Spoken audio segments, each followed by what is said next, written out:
Sa gitna ng kababata ng mga katuturan at pakikipaka, narinig ko ngayon, nag-iisa, nagmumuni-muni sa mga landas na aking tinakta. Ako, si Basilio, isang dating bata inulila ng kalapitan ng mundo.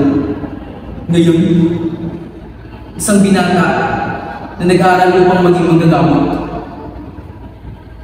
Ngunit, ang tunay na lunas na akong hinahanap ay hindi para sa mga musikal na sakit,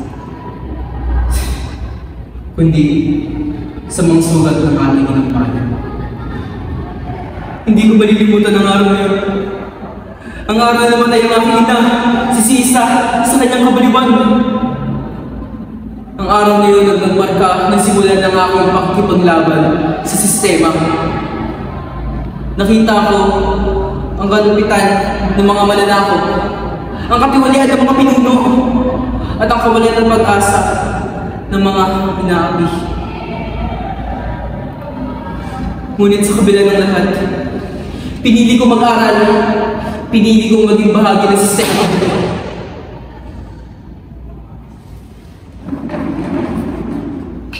Umaasa ako, makahanap ako ng paraan upang mababang lahat.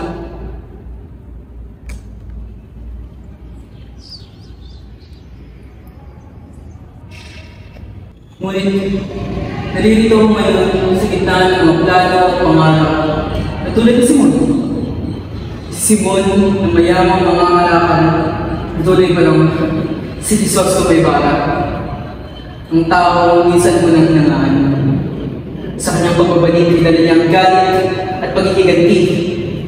Nais niya gamitin ang kanyang yaman at kapangyarihan upang papagsakin ng mga kaaway. Sa paraang marakas at mapanira. Naguguluhan ako. Tama ba ang landas na aking tinatahak? Ang daan ba ng revolusyon ng pagganap ng dugo ang solusyon? O mayroon pang ibang paraan? Isang paraang kapayapaan at pag-asa? Ngunit, paano makakamit ang kapayapaan sa gitna ng walang katarungan?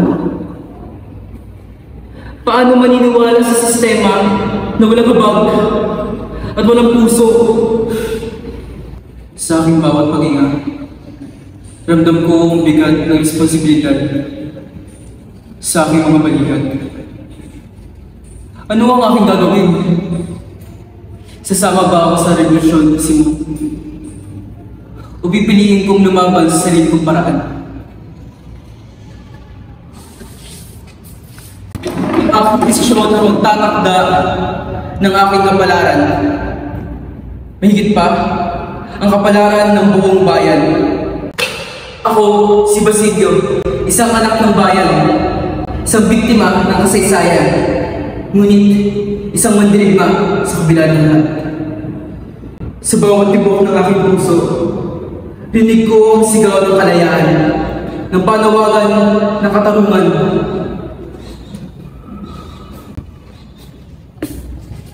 At ako, sa simpleng paraan, ay tutugon sa panawagang ito. Ngunit, hindi ko alam saan ako dadalhin ng akbang ito.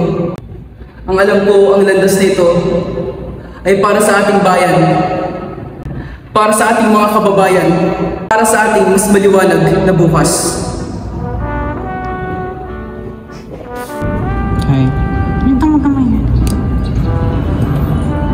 Anong araw ngayon? Shhh! June 5, Huwag kamay yan. 2024.